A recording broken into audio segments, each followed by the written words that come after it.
ଯାଏ ତମକୁ ଯେତେବେଳେ ଗପ କହୁଛି ମନେ ରଖି। ପ୍ରଥମ ଗପଟି ହେଲା ସଂସାରୀ ମଣିଷ। ଜଣେ ରାଜା ଥରେ ମୃଗୟାକୁ ଯାଇଥିଲେ। ବୈଶାଖ ମାସ ସନ୍ଧ୍ୟା ସମୟ ହଠାତ୍ ଝଡ଼ ଆରମ୍ଭ ହୋଇଗଲା।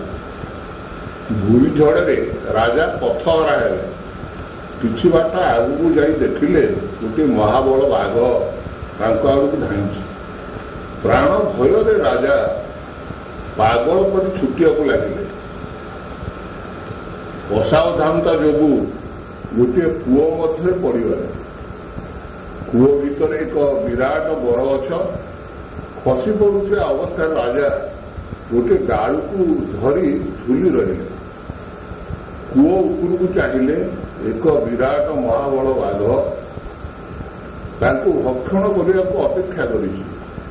ଭୟରେ ରାଜା ତଳକୁ ଚାହିଁଲେ।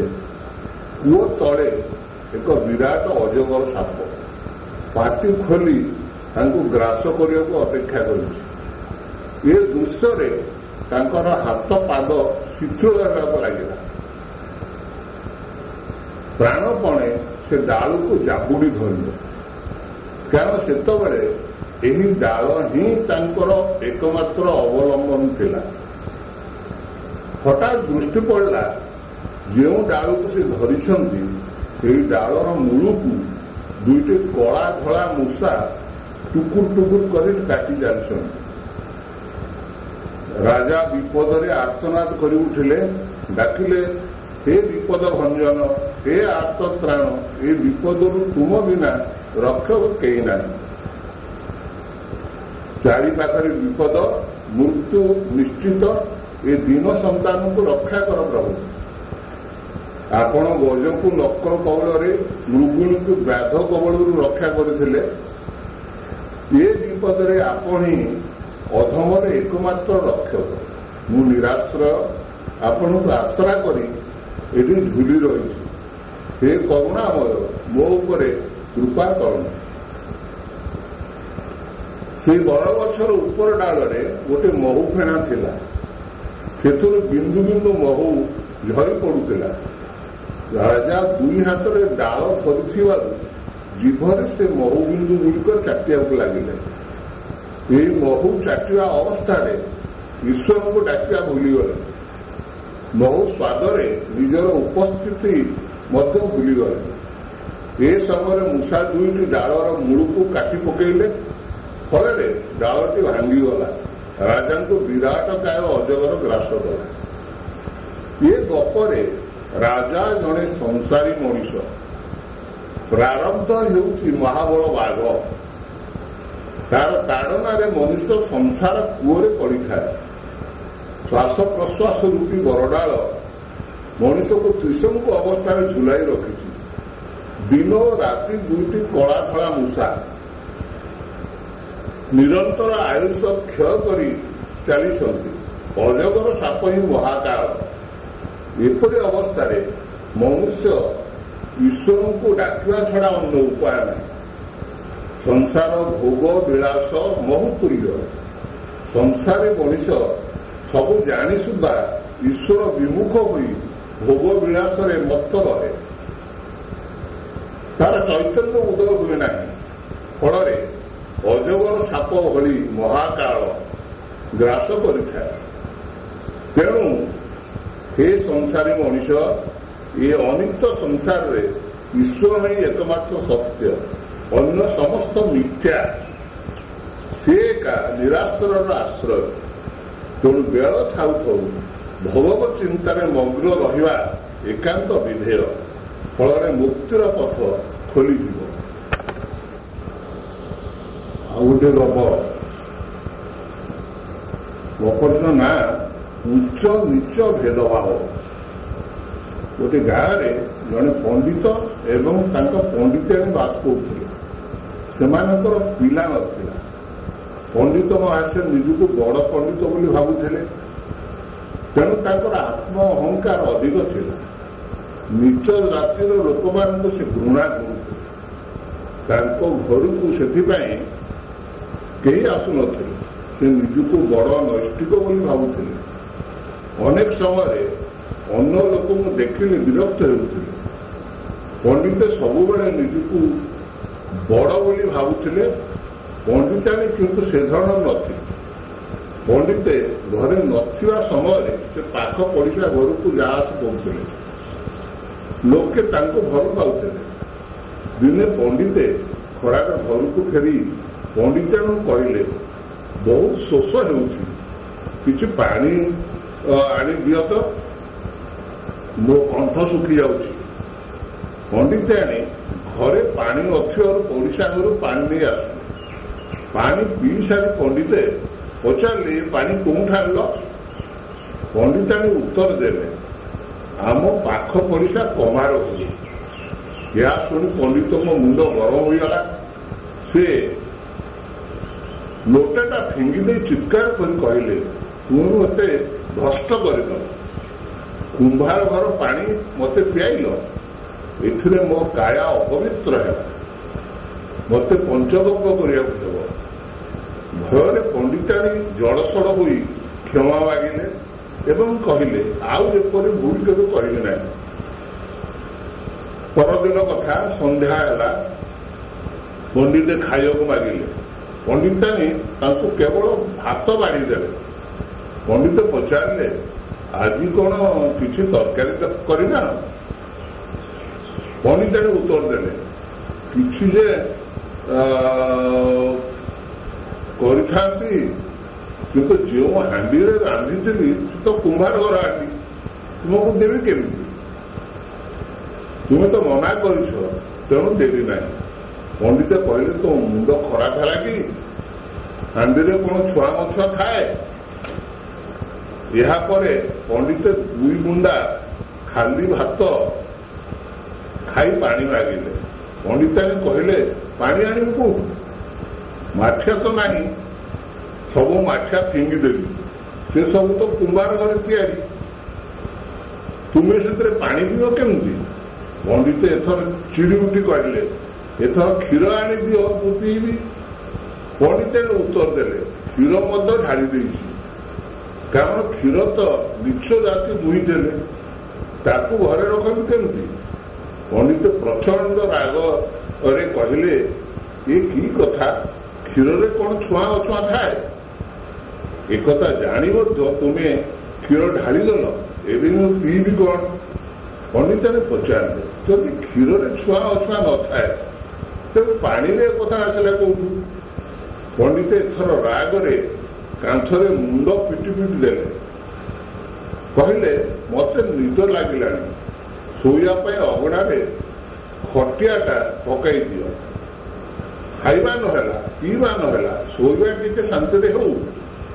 ପଣ୍ଡିତାଣୀ କହିଲେ, ଚମାର ପିଲା ପରା ଖଟ ବୁଣିଥିଲା, ତେଣୁ ମୁଁ ଖଟ ଭାଙ୍ଗି ଫୋପାଡ଼ି ଦେଇଛି। ପଣ୍ଡିତ ଏଥର ରାଗରେ ପାଖକୁ ଉଠି ପଚାରିଲେ, ସବୁ ତ ନଷ୍ଟ କରିଦେଲ, ଘରେ ଆଉ କିଛି ବାକି ଅଛି ନା ନାହିଁ? ପଣ୍ଡିତାଣୀ ଧୀର ସ୍ୱରରେ ଉତ୍ତର ଦେଲେ, କେବଳ ଏଇ ଘର ମାତ୍ର ଅଛି, କାଲି ଏହାକୁ ଭାଙ୍ଗିଦେବି, କାରଣ ନିଚ ଜାତିର ମୂଲିଆ ଏହାକୁ ତିଆରି କରିଛନ୍ତି, ସେଥିରେ ଆମେ ରହିବା କିପରି? ପଣ୍ଡିତ ଏଥର କିଛି ସମୟ ନୀରବ ରହିଗଲେ ଏବଂ କହିଲେ, ତୁମେ ଆଜି ମୋ ଆଖି ଖୋଲିଦେଲ। ମୁଁ ଅହଙ୍କାର ନିଚ ଜାତିର ଭେଦଭାବ ରଖିଥିଲି। ଏବେ ବୁଝିପାରିଛି, ସମସ୍ତଙ୍କ ମଧ୍ୟରେ ଈଶ୍ୱର ସତ୍ତା ବିରାଜମାନ। ତୁମ ବୁଦ୍ଧି ଯୋଗୁଁ ମୋର କେତେ ବଡ଼ ପରିବର୍ତ୍ତନ ହୋଇଗଲା। ଯେଉଁମାନଙ୍କ ଯୋଗୁଁ ଆମେ ସୁଖ ଭୋଗ କରୁଛୁ, ତାଙ୍କୁ ନିଚ ଭାବିବା ଭୁଲ, ସେମାନଙ୍କୁ ଆଦର କରିବା ଉଚିତ। ଏହାପରେ ପଣ୍ଡିତେ ଚାରିଆଡ଼େ ବୁଲିକିରି ନିଚ ଉଚ୍ଚ ଭେଦଭାବ ବିରୁଦ୍ଧରେ ପ୍ରଚାର କଲେ। ଲୋକେ ତାଙ୍କୁ ବହୁତ ଆଦର କଲେ। ପଣ୍ଡିତାଣୀଙ୍କ ବୁଦ୍ଧି ଯୋଗୁଁ ଏହା ସମ୍ଭବ ହେଲା। ଏ ଗପଟିର ନାଁ କାମନା। ଭଗବାନ ବିଷ୍ଣୁ ଦିନେ ବୈକୁଣ୍ଠ ଛାଡ଼ି ପୃଥିବୀକୁ ଆସିବାକୁ ଇଚ୍ଛା କଲେ। ତାଙ୍କର ଭାବନା ଥିଲା, ଏ କଳି ଯୁଗରେ ମନୁଷ୍ୟମାନେ ପୃଥିବୀରେ କିପରି ଅଛନ୍ତି, କି ପ୍ରକାର ପୁଣ୍ୟ ଧର୍ମ ଆଚରଣ କରୁଛନ୍ତି, ମୁଁ ସ୍ୱଚକ୍ଷୁରେ ଦେଖି ଆସିଲି। ଏ ବିଷୟ ଲକ୍ଷ୍ମୀଙ୍କୁ ପଚାରିଲେ।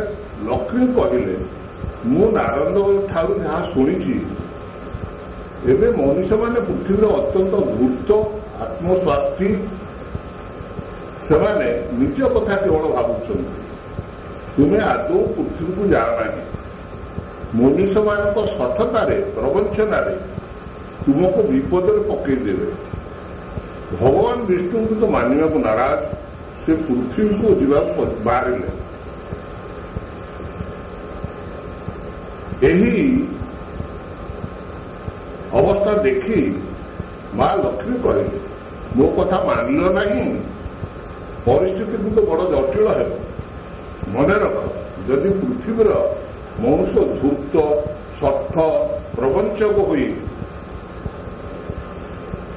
ତୁମକୁ ବିପଦରେ ପକାନ୍ତି, ତାହେଲେ ତୁମେ ସେଇଠି ରହିଯିବ, ଆଉ ଫେରି ଆସିବ ନାହିଁ।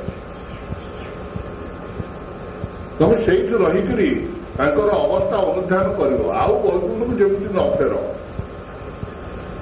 ବିଷ୍ଣୁ ଭଗବାନ ପୃଥିବୀକୁ ଆସିଲେ, ଗୋଟିଏ ମନ୍ଦିର ପାଖରେ ଧର୍ମ ଉପଦେଶ ଦେବାକୁ ଲାଗିଲେ। ପୃଥିବୀବାସୀ ମନୁଷ୍ୟମାନେ ଯେତେବେଳେ ନାରଦଙ୍କ ଠାରୁ ଜାଣିଲେ ଯେ ସ୍ୱୟଂ ବିଷ୍ଣୁ ତାଙ୍କ ପାଖକୁ ଆସିଛନ୍ତି, ସେମାନେ ନିଜର ମନୋକାମନା ଜଣାଇବାରେ ଲାଗିଗଲେ। ତାଙ୍କଠାରୁ ଧର୍ମ କର୍ମ କଥା ଶୁଣିବାକୁ ଚାହିଁଲେ ନାହିଁ। ନିଜର କାମନା ବାସନା ବ୍ୟତୀତ ଅନ୍ୟ କୌଣସିଥିରେ ଆଗ୍ରହ ପ୍ରକାଶ କଲେ ନାହିଁ। ଭଗବାନ ବିଷ୍ଣୁ ପରିବର୍ତ୍ତନ କରିବାକୁ ଚେଷ୍ଟା କଲେ ମଧ୍ୟ ବିଫଳ ହେଲେ। ଫଳରେ କ୍ରୋଧରେ ସେଠାରୁ ଚାଲିଗଲେ ଏବଂ ବଦ୍ରୀନାଥ ପର୍ବତ ଉପରେ ଲୁଚି ରହିଲେ। ଏ ଖବର ସଂଗ୍ରହ କରି ଅଧିକ ସଂଖ୍ୟାରେ ଲୋକ ତାଙ୍କ ପାଖକୁ ଚାଲିଲେ। ଏଠାରେ ମଧ୍ୟ ପୂର୍ବ ଅବସ୍ଥାରେ ପୁନରାବୃତ୍ତି ହେଲା। ଲୋକମାନେ ଏଥର ନିଜର ମନୋକାମନା ପୂରଣ କରିବା ପାଇଁ ଦାବି କଲେ। ଭଗବାନ ବିଷ୍ଣୁ ଏଥର ସେମାନଙ୍କୁ ଦାଉରୁ ରକ୍ଷା ପାଇବା ପାଇଁ ସମୁଦ୍ର ଭିତରେ ଦ୍ୱାରିକାରେ ଆତ୍ମଗୋପନ କଲେ। ଲୋକମାନେ ଖୋଜି ଖୋଜି ସେଠାରେ ମଧ୍ୟ ପହଞ୍ଚିଗଲେ। ପୁଣି ସେହି ଦାବି, ସେହି ଅନୁରୋଧ, କେତେକ ଜିଦ୍ କରିବା ଫଳରେ ବିଷ୍ଣୁ ବ୍ୟସ୍ତ ହୋଇ ଅଦୃଶ୍ୟ ହୋଇଗଲେ। ଲଜ୍ଜା ହେତୁ ଲକ୍ଷ୍ମୀଙ୍କ ପାଖକୁ ଫେରି ପାରିଲେ ନାହିଁ। ଏ ସମୟରେ ନାରଦ ଉପସ୍ଥିତ ହୋଇ ଏ ରହସ୍ୟ କଥା ପଚାରିଲେ। ବିଷ୍ଣୁ ଦୁଃଖର ସହିତ କହିଲେ, ଏ ପୃଥିବୀର ଲୋକମାନେ ଧର୍ମ କର୍ମକୁ ଉପେକ୍ଷା କରି ଲୋଭଗ୍ରସ୍ତ ହୋଇ ପଡ଼ିଲେଣି। ଶାନ୍ତିରେ ରହିବା ପାଇଁ ପୃଥିବୀରେ କୌଣସି ସ୍ଥାନ ନାହିଁ। ଲକ୍ଷ୍ମୀଙ୍କ କଥା ନ ମାନି ମୁଁ ବୈକୁଣ୍ଠ ଛାଡ଼ି ଏ ଅବସ୍ଥା ଭୋଗ କରୁଛି। ଏବେ ପୃଥିବୀରେ ଯେଉଁଠି ଲୁଚିଲେ ମଧ୍ୟ ଲୋକମାନେ ମୋ ପଛେ ପଛେ କାମନା ପୂରଣ ପାଇଁ ଧାଇଁଛନ୍ତି। ଘରେ ଘରେ ଗୀତା ପଢ଼ାଯାଉଛି, କିନ୍ତୁ ଜଣେ ହେଲେ ନିଃସ୍ୱାର୍ଥ କର୍ମ କଥା ଭାବି ପାରୁନାହିଁ। ଏ ପ୍ରକାର ପୂଜା ଆରାଧନା ଯେ ନିରର୍ଥକ, ଏହି କଥା କହି ବୁଝାଇ ମଧ୍ୟ ଲୋକମାନେ ବୁଝୁନାହାନ୍ତି। ନାରଦ, ମୋତେ ପୃଥିବୀରେ ଏପରି ଗୋଟେ ସ୍ଥାନ କଥା କୁହ ଯେଉଁଠି ମୁଁ ଶାନ୍ତିରେ ରହିପାରିବି। ନାରଦ ଭଗବାନ ବିଷ୍ଣୁଙ୍କୁ କହିଲେ, ପ୍ରଭୁ, ଏପରି ଗୋଟେ ସ୍ଥାନ ଅଛି ଯେଉଁଠି ଆପଣ ଆନନ୍ଦରେ ଶାନ୍ତିରେ ରହିପାରିବେ। ତାହା ହେଉଛି ମନୁଷ୍ୟ ହୃଦୟ। ଲୋକମାନେ ଆପଣଙ୍କୁ ବାହାରେ ଖୋଜିବେ, କିନ୍ତୁ ଭିତରକୁ ଦୃଷ୍ଟି ଦେବେ ନାହିଁ। ତେଣୁ ଆପଣଙ୍କ ପାଖରେ ପହଞ୍ଚି ପାରିବେନି। କେବଳ ଆତ୍ମଦର୍ଶୀ ବିବେକଶୀଳ ବ୍ୟକ୍ତିମାନେ ଆପଣଙ୍କୁ ଅନ୍ତର୍ଦୃଷ୍ଟି ବଳରେ ଧ୍ୟାନ ଯୋଗ ଦ୍ୱାରା ଜାଣିପାରିବେ। ସେମାନଙ୍କର କିଛି କାମନା ବାସନା ନଥିବ। ଆପଣ ଶାନ୍ତିରେ ବିଶ୍ରାମ ନେବେ। ସେହିଦିନ ଠାରୁ ଭଗବାନ ବିଷ୍ଣୁ ମଣିଷ ହୃଦୟରେ ବାସ କରୁଛନ୍ତି। ଲୋକମାନେ ତାଙ୍କୁ ବାହାରେ ଖୋଜୁଛନ୍ତି। ମଠ, ମନ୍ଦିର, ଅରୁଆ, ଗେରୁଆରେ ମତ ହେଉଛନ୍ତି।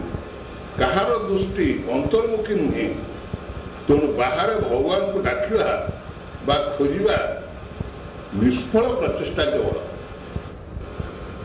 ପର ଗପଟିର ନାଁ ପରିସ୍ଥିତିର ଭାଷା। ଜଣେ ଧର୍ମଗୁରୁ ଅତ୍ୟନ୍ତ ଦରିଦ୍ର ଥିଲେ। ତାଙ୍କ ପରିବାରରେ ପତ୍ନୀ ଏବଂ 2ଟି ପୁତ୍ର ଥିଲେ। ପୁତ୍ରମାନଙ୍କୁ ସେ ଅତ୍ୟନ୍ତ ଶ୍ରଦ୍ଧା କରୁଥିଲେ।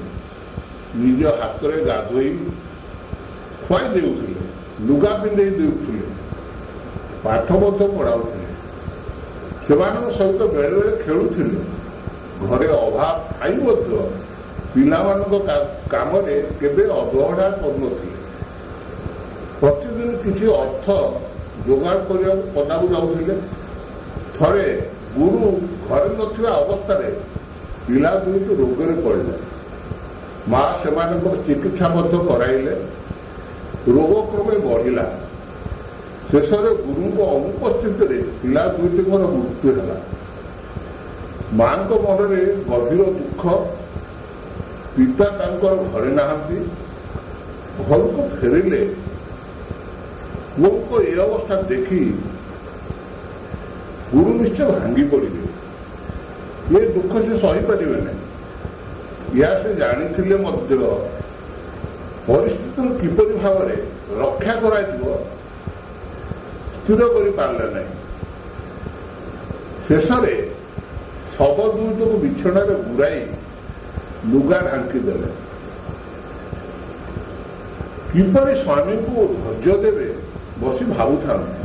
ଏପରି ସମୟରେ ଗୁରୁ ଫେରି ଆସିଲେ। ପତ୍ନୀ ନିଜକୁ ସଜାଡ଼ି ଦେଇ ସ୍ୱାମୀଙ୍କୁ କିଛି ପିଇବାକୁ ଦେଲେ। ଗୁରୁ ପିଲାମାନଙ୍କ କଥା ପଚାରିବାରୁ ପତ୍ନୀ କିନ୍ତୁ କଥା ବୁଲେଇ ଅନ୍ୟ ପ୍ରସଙ୍ଗ ଆରମ୍ଭ କରିଦେଲେ। ସେ ସ୍ୱାମୀଙ୍କୁ କହିଲେ, ମୁଁ ଦିନେ ପଡ଼ିଶା ଘରୁ ଦୁଇଟି ଅଳଙ୍କାର ମାଗି ଆଣିଥିଲି। କିଛି ଦିନ ପାଇଁ ସେ ମୋତେ ପିନ୍ଧିବାକୁ ଦେଇଥିଲେ। ଏବେ ସେ ଅଳଙ୍କାର ଫେରାଇ ନେବାକୁ ମାଗୁଛନ୍ତି। ଫେରାଇ ଦେବାକୁ ମୋ ମନ ମୋଟେ ବଳୁନାହିଁ। ଦେବା କଥା ଭାବିଲା ବେଳକୁ ମୋତେ କାନ୍ଦ ମାଡ଼ୁଛି। ପତ୍ନୀଙ୍କ କଥା ଶୁଣି ଗୁରୁ କହିଲେ, ଏ ତ ଖରାପ କଥା। ଯିଏ ଆନନ୍ଦରେ ତୁମକୁ ଦେଇଥିଲା ତାଙ୍କୁ ଆନନ୍ଦରେ ଫେରସ୍ତ କରିଦେବା କଥା। ଏଥିରେ କାନ୍ଦ ମାରୁଛି କାହିଁକି? ସେ ଅଳଙ୍କାର ତ ତୁମର ନୁହେଁ। ସେଥିରେ ତୁମର ଆସକ୍ତି କାହିଁକି? ପତ୍ନୀ କହିଲେ, ଯେଉଁ ଅଳଙ୍କାର ଫେରାଇ ଦେବା କଥା ତୁମକୁ କହୁଛି ତାକୁ ଦେଖେଇବେ ଆସ। ଏହାପରେ ସ୍ୱାମୀଙ୍କୁ ସଙ୍ଗରେ ନେଇ ପିଲାମାନଙ୍କ ଶବ ପାଖକୁ ଗଲେ। ଶବ ଦୁଇଟି ଉପରୁ ଢାଙ୍କି ଦେଇଥିବା ଚଦର କାଢ଼ିଦେଲେ। ଏହା ଦେଖି ଗୁରୁଙ୍କ ମନରେ ଦାରୁଣ ଆଘାତ ହେଲା। ସେ କାନ୍ଦି ପକେଇଲେ। ଆଦରରେ ପିଲା ଦୁଇଟିର ଶବକୁ କୋଳକୁ ଟାଣି ଆଣିଲେ। କୋଳରେ ରଖି କେତେ କ'ଣ କହି ଚାଲିଲେ। ପତ୍ନୀ କିନ୍ତୁ କହିଲେ, ଏ ତ ଈଶ୍ୱରଙ୍କ ଦାନ। ତୁମର ଏଠି ଅଧିକାର ନାହିଁ। ଯେତେବେଳେ ଫେରାଇ ଦେବାକୁ ଚାହିଁଲେ ସେ ପାଖକୁ ନେଇଗଲେ। ଏଥିରେ ଦୁଃଖ କରିବା କ'ଣ ଅଛି? ଏବେ ତ କହୁଥିଲ ଆନନ୍ଦରେ ଦେଇଥିବା ଅଳଙ୍କାର ଫେରି ଦେବା କଥା। ସେଥିରେ ଦୁଃଖ କରିବାର କିଛି ନାହିଁ। ଅବଶ୍ୟ ବୁଝିପାରିଲେ। ନିଜର ମନକୁ ବୁଝେଇବାକୁ ଚେଷ୍ଟା କଲେ। ତେଣୁ ପରିସ୍ଥିତିର ସମାଧାନ ପାଇଁ ଭାଷା ଭିନ୍ନ ହୋଇଥାଏ। ବିଜ୍ଞ ବ୍ୟକ୍ତିମାନେ ପରିସ୍ଥିତିର ସମାଧାନ କରିବା ପାଇଁ ଭାଷା ବଦଳେଇଥାନ୍ତି। ଏହା ହିଁ ପରିସ୍ଥିତିର ଭାଷା।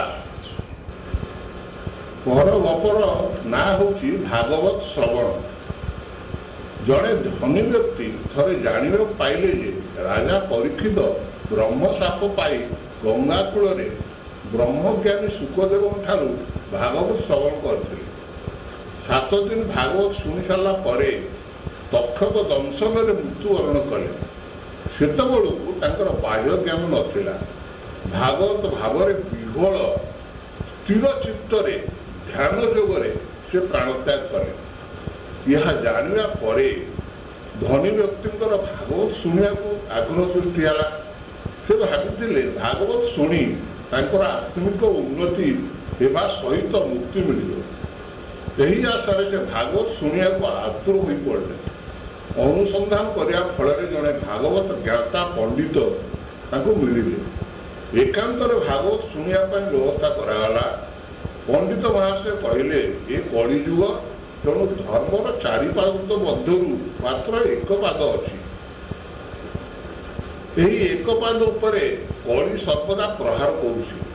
ତେଣୁ ଆପଣ ଭାଗବତ 4 ଥର ଶୁଣନ୍ତୁ। ପଣ୍ଡିତ ମହାଶୟଙ୍କର ଉଦ୍ଦେଶ୍ୟ ଥିଲା 4 ଥର ଭାଗବତ ଶୁଣାଇଲେ 4 ଗୁଣ ଅର୍ଥ ମିଳିବ। ଧନୀ ବ୍ୟକ୍ତି ପଣ୍ଡିତଙ୍କ ଉପଦେଶ ଅନୁସାରେ 4 ଥର ଭାଗବତ ଶୁଣିଲେ। ଉପଯୁକ୍ତ ଦାନ ଦକ୍ଷିଣା ମଧ୍ୟ ଦେଲେ। ପଣ୍ଡିତ ଆନନ୍ଦରେ ଘରକୁ ଫେରିଗଲେ। ଧନୁ ବ୍ୟକ୍ତିଙ୍କର 4 ଥର ଭାଗବତ ଶୁଣି ମଧ୍ୟ କୌଣସି ପରିବର୍ତ୍ତନ ହେଲା ନାହିଁ। ଭାଗବତର କଥାବସ୍ତୁ ମଧ୍ୟ ତାକୁ ପ୍ରଭାବିତ କରିପାରିଲା ନାହିଁ।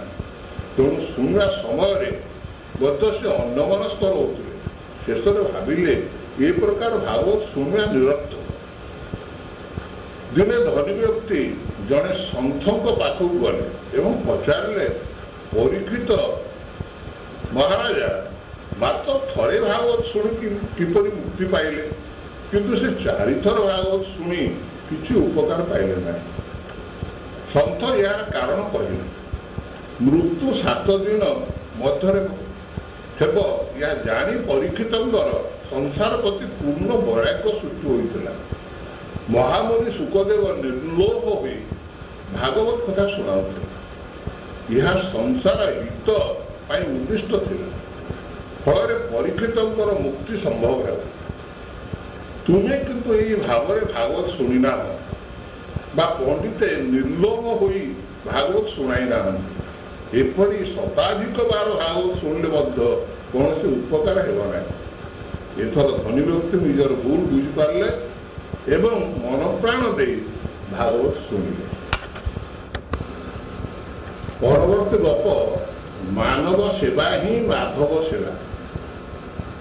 କୈଳାସପୁରରେ ଥରେ ଦେବଦେବ ମହାଦେବଙ୍କୁ ମାତା ପାର୍ବତୀ ପଚାରିଲେ, ହେ କୈଳାସପତି, ଏ ସଂସାରରେ ଅନେକ ଲୋକ ଶାସ୍ତ୍ର ଅଧ୍ୟୟନ କରୁଛନ୍ତି, ଧର୍ମ ଅନୁଷ୍ଠାନ କରୁଛନ୍ତି, ଭଜନ କୀର୍ତ୍ତନ କରୁଛନ୍ତି, ଦାନ ଧର୍ମ କରୁଛନ୍ତି, କିନ୍ତୁ ସେମାନଙ୍କର ଏପରି ଅଧୋଗତି ହେଉଛି କାହିଁକି?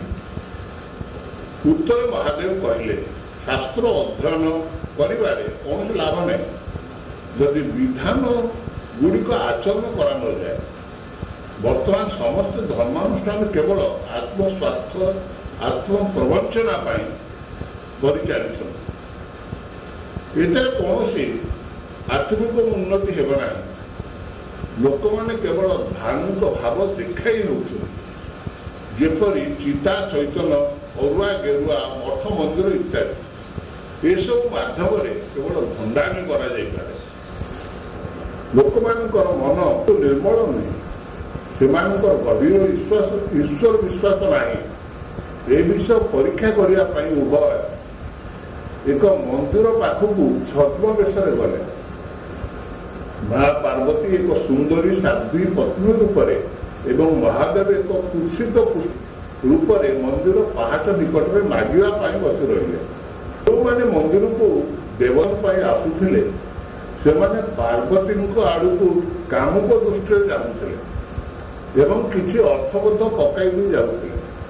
କେତେକ ପଚାରି ବସିଲେ ଯେ ପାର୍ବତୀ ଏତେ ସୁନ୍ଦରୀ ହୋଇ ମଧ୍ୟ ଏ କୁଷ୍ଠବତୀ ପଛରେ ଲାଗିଛନ୍ତି କାହିଁକି? ଏହା ତ ଅଳ୍ପ ଦିନ ମଧ୍ୟରେ ମୃତ୍ୟୁ ହେବ, ତେଣୁ ତା ପୂର୍ବରୁ ଅନ୍ୟତ୍ର ଚାଲିଯିବା ଉଚିତ। ତେଣୁ ସେ ଚାଲି ଯାଉନାହାନ୍ତି କାହିଁକି? ମାତା ପାର୍ବତୀ ଏହା ସହିପାରିଲେନି। କହିଲେ, ପ୍ରଭୁ, ଏବେ କୈଳାସକୁ ଫେରିଯିବା, ଆଉ ଏ ଦାସ ମୁଁ ସହିପାରିଲିନି। ଏତିକି ବେଳେ ଜଣେ ଦୀନ ଭକ୍ତ ତାଙ୍କ ପାଖ ଦେଇ ଯାଉଥିଲେ। ମା ପାର୍ବତୀଙ୍କ ଚରଣ ସ୍ପର୍ଶ କରି ମଧୁର ଭାବରେ କହିଲେ, ମା, ଆପଣ ଧନ୍ୟା, ଆପଣ ପତିପରାୟଣ, ସତୀ ସାଧ୍ୱୀ, ତେଣୁ ପତିଙ୍କର ସେବା କରି ଚାଲିଛନ୍ତି। ଆପଣଙ୍କ ଦର୍ଶନରେ ମୁଁ ଧନ୍ୟ ହେବି।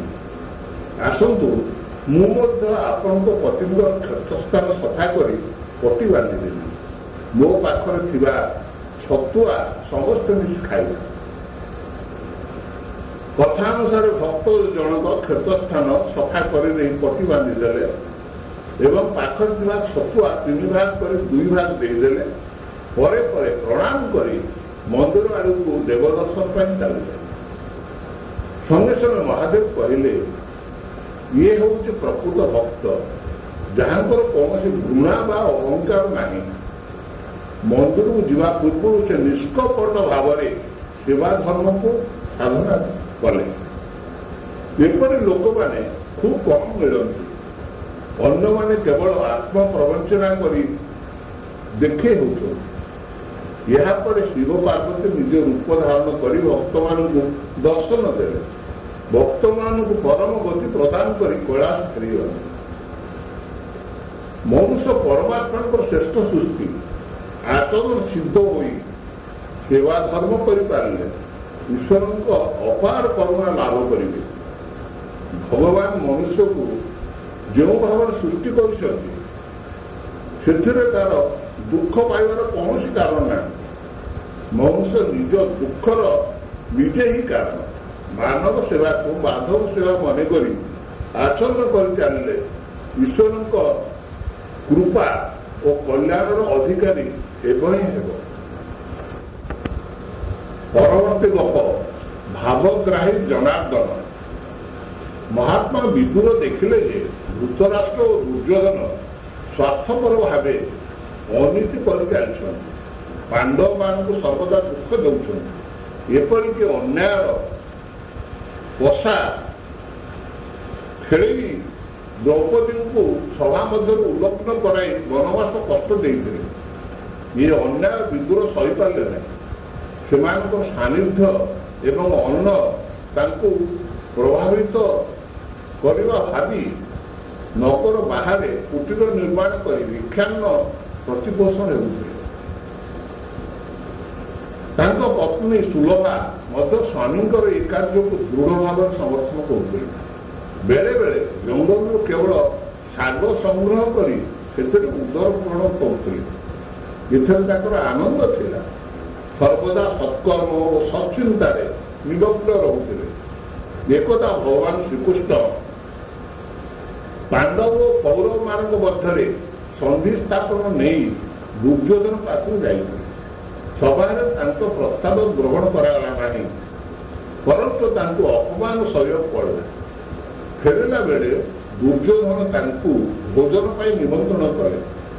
ଭଗବାନ ଶ୍ରୀକୃଷ୍ଣ ଏଥିରେ ଅସ୍ୱୀକାର କରି ବିଦୁର ଘରକୁ ଭୋଜନ ପାଇଁ ଆସିଲେ। ବିଦୁରଙ୍କ ମନରେ ସଂକୋଚ। ସେ ଶାଗ ଭଜା କେବଳ କିପରି ପ୍ରଭୁଙ୍କୁ ଦେବେ? ଶ୍ରୀକୃଷ୍ଣଙ୍କୁ ପଚାରିଲେ, ଆପଣଙ୍କୁ ଭୋକ ହେଉଥିଲା? ସେମାନେ ନିମନ୍ତ୍ରଣ କଲେ। ଭୋଜନ ସମୟବଦ୍ଧ ହୋଇଥିଲା, ତଥାପି ଆପଣ ସେଠାରେ ଭୋଜନ କଲେ ନାହିଁ କାହିଁକି? ଭଗବାନ ଶ୍ରୀକୃଷ୍ଣ ଉତ୍ତର ଦେଲେ, କକା, ଯେଉଁ ଅନ୍ନ ଗ୍ରହଣ କରିବାକୁ ଆପଣ ଉଚିତ ମନେ କଲେ ନାହିଁ ଏବଂ ସାକାନ୍ନ ଭୋଜନ କରି ଚାଲିଛନ୍ତି, ସେ ଅନ୍ନ ମତେ ରୁଚିକର ହେବ କିପରି? ଅସତ୍ ଅନ୍ନ ଭୋଜନରେ ମନୋବୃତ୍ତି ମଧ୍ୟ ଅସତ୍ ହୋଇଯାଏ। ଏପରି ଅବସ୍ଥାରେ ମୁଁ ସେଠାରେ ଭୋଜନ କରିଥାନ୍ତି କିପରି? କକା, ଆପଣ ଯେଉଁ ପବିତ୍ର ଖାଦ୍ୟ ଗ୍ରହଣ କରୁଛନ୍ତି ସେହି ଖାଦ୍ୟ ମୁଁ ମଧ୍ୟ ଖାଇବି। ଏକଥାରେ ବିଦୁର ଭାବବିହ୍ୱଳ ହୋଇପଡ଼ିଲେ। ପ୍ରଭୁ କେବଳ ଭାବ ହିଁ ଗ୍ରହଣ କରିଥାନ୍ତି, ପଦାର୍ଥ ନୁହେଁ। ବିଦୁର ଦମ୍ପତି କେବଳ ଭାବ ଦ୍ୱାରା ଭଗବାନଙ୍କୁ ସନ୍ତୁଷ୍ଟ କରିପାରିଥିଲେ। ଗୋଟିଏ ପାତ୍ରରେ କିଛି ଶାଗ ଭଜା ବାଡ଼ି ଦିଆଗଲା। ଆନନ୍ଦରେ ଭୋଜନ କରି ଧନ୍ୟ ଧନ୍ୟ କଲେ। ଥରେ ବିଦୁର ଅନୁପସ୍ଥିତିରେ ପତ୍ନୀ ସୁଲଭା ପ୍ରଭୁଙ୍କୁ ଭାବାବେଗରେ କଦଳୀ ଛଡ଼ାଇ ଚୋପା ତାକୁ ଖୁଆଇ ଦେଇଥିଲେ। କଦଳୀ ଗୁଡ଼ିକ ତଳେ ପଡ଼ି ରହିଥିଲା। ଭଗବାନ କ'ଣ ଖାଉଛନ୍ତି, ଭକ୍ତ କ'ଣ ଖୁଆଉଛନ୍ତି ତାହା ସେ ଜାଣିପାରିଲେ ନାହିଁ। ଏହା ଭକ୍ତ ଓ ଭଗବାନଙ୍କର ଭାବର ଆଦାନ ପ୍ରଦାନ। ସେ ଯେ ଭାବଗ୍ରାହୀ ଜନାର୍ଦ୍ଦନ ଭକ୍ତର ଭାବକୁ ସର୍ବଦା ଅନୁସରଣ କରିଥାନ୍ତି। ସ୍ୱାର୍ଥପର ବ୍ୟକ୍ତିମାନେ ଭଗବାନଙ୍କୁ ଠକିବା ପାଇଁ ଚେଷ୍ଟା କରି ସୁବିଧା ପାଇବାକୁ ଚେଷ୍ଟା କରନ୍ତି। ଭଗବାନ କିନ୍ତୁ ଭକ୍ତର ଭାବରେ ବନ୍ଧା ହୋଇ ପଡ଼ିଥାନ୍ତି। ତେଣୁ ସେ ସର୍ବଦା ଭାବଗ୍ରାହୀ ଜନାର୍ଦ୍ଦନ। ପରବର୍ତ୍ତୀ ଗପ ଅପରିଗ୍ରହ। ରାଜର୍ଷି ଜନକ ଦିନେ ରାଜପ୍ରାସାଦରେ ଛାତ ଉପରେ ଶୋଇଥିଲେ। ପାଖ ପାଚେରୀ ଉପରେ ଏକ ହଂସ ଯୁଗଳ କଥାବାର୍ତ୍ତା ହେଉଥିଲେ। ହଂସିନୀ କହିଲା, ବର୍ତ୍ତମାନ ଆର୍ଯ୍ୟାବର୍ତ୍ତର ଶ୍ରେଷ୍ଠ ବ୍ରହ୍ମଜ୍ଞାନୀ ହେଉଛନ୍ତି ଜନକ। ହଂସ କିନ୍ତୁ ଏକଥା ସମର୍ଥନ କଲା ନାହିଁ। ପ୍ରତିବାଦ ସ୍ୱରରେ କହିଲା, ବର୍ତ୍ତମାନ ରୈକ୍ୟ ହିଁ ଶ୍ରେଷ୍ଠ ବ୍ରହ୍ମଜ୍ଞାନୀ। ହଂସିନୀ ପଚାରିଲା ଇଏ ରୈକ୍ୟ କିଏ? ହଂସ ଉତ୍ତର ଦେଲା ସେ ଏ ରାଜ୍ୟର ଏକ ଗାଡ଼ି ଟାଣି ବୋଝ ବୋହି ଜୀବିକା ନିର୍ବାହ କରେ। ଜନକ ଅର୍ଦ୍ଧ ଜାଗ୍ରତ ଅବସ୍ଥାରେ ହଂସ ଯୁଗଳଙ୍କ କଥା ଶୁଣୁଥିଲେ। ସେ ପକ୍ଷୀମାନଙ୍କ ଭାଷା ବୁଝିପାରୁଥିଲେ। ତାଙ୍କ ମନରେ ପ୍ରଶ୍ନ ଉଠିଲା ତାଙ୍କ ରାଜ୍ୟରେ ଶ୍ରେଷ୍ଠ ବ୍ରହ୍ମଜ୍ଞାନୀ ଏ ରୈକ୍ୟ କିଏ? ତାପରେ ରାଜାଙ୍କୁ ନିଦ ହେଲା ନାହିଁ। ରୈକ୍ୟ ବିଷୟରେ ସେ ଜାଣିବାକୁ ଆଗ୍ରହୀ ହେଲା। ତାଙ୍କୁ ବଡ଼ ଅସ୍ଥିର ଲାଗୁଥାଏ। ରାଜ କର୍ମଚାରୀମାନଙ୍କୁ ଆଦେଶ ଦେଲେ ଶୀଘ୍ର ରୈକ୍ୟକୁ ଖୋଜି ବାହାର କର ଏବଂ ଯଥାଶୀଘ୍ର ତାଙ୍କ ପାଖରେ ଉପସ୍ଥିତ କରାଅ। କର୍ମଚାରୀମାନେ ବିଭିନ୍ନ ଦିଗରେ ବୁଲି ଖୋଜିଲେ। ବହୁ କଷ୍ଟରେ ଗାଡ଼ି ବହୁଥିବା ଅବସ୍ଥାରେ ରୈକ୍ୟର ଦେଖାହେଲା। ତାଙ୍କୁ ରାଜାଦେଶ ଜଣାଇ ଦିଆଗଲା ଏବଂ ଯଥାଶୀଘ୍ର ରାଜାଙ୍କ ପାଖକୁ ଯିବା ପାଇଁ ଅନୁରୋଧ କରାଗଲା। ରୈକ୍ୟ କିନ୍ତୁ ଏ ନିମନ୍ତ୍ରଣ ଅସ୍ୱୀକାର କଲେ। ସେ କହିଲେ ମୁଁ ମୋର କର୍ତ୍ତବ୍ୟ କର୍ମ କରୁଛି। କାର୍ଯ୍ୟ ଶେଷ ନ ହେବା ପର୍ଯ୍ୟନ୍ତ ମୁଁ କେଉଁଠି ବି ଯାଇପାରିବି ନାହିଁ। ମୋର ବା ରାଜାଙ୍କ ପାଖରେ କି କାର୍ଯ୍ୟ ଅଛି? ସେ ତାଙ୍କ କର୍ମ କରୁଛନ୍ତି, ମୁଁ ମଧ୍ୟ ମୋ କର୍ମ କରୁଛି। ମୋର ବୃଥା ସମୟ ଅପଚୟ କରିବାକୁ ଇଚ୍ଛା ନାହିଁ। କର୍ମଚାରୀମାନେ ଫେରି ଯାଇ ରାଜାଙ୍କୁ ଏ ବିଷୟ ଜଣାଇଲେ। ଏଥର ରାଜା ଜନକ ନିଜେ ରୈକ୍ୟଙ୍କ ପାଖକୁ ଚାଲିଲେ। ଗାଡ଼ି ଟାଣି ଯେଉଁଠି ରୈକ୍ୟ ଜୀବନ ନିର୍ବାହ କରୁଥିଲେ ଜନକ ସେଠାରେ ପହଞ୍ଚିଲେ। ରାଜା ରୈକ୍ୟଙ୍କୁ ଦେଖି ଭାବିଲେ ଇଏ ତ ଶ୍ରେଷ୍ଠ ବ୍ରହ୍ମଜ୍ଞାନୀ ଏପରି କଷ୍ଟ କାର୍ଯ୍ୟ କରୁଛନ୍ତି କାହିଁକି? ତାଙ୍କ ସୁବିଧା ପାଇଁ କିଛି ଧନଦାନ କରିବାକୁ ଚାହିଁଲେ। ଫଳରେ ତାଙ୍କୁ ଏ ପ୍ରକାର କଷ୍ଟ କରିବାକୁ ଆଉ ପଡ଼ିବ ନାହିଁ। ରୈକ୍ୟ ରାଜାଙ୍କର ଏପରି ଦାନକୁ ଅସ୍ୱୀକାର କରି କହିଲେ ମହାରାଜ ଏ ମୋର ଦାରିଦ୍ର୍ୟ ନୁହେଁ,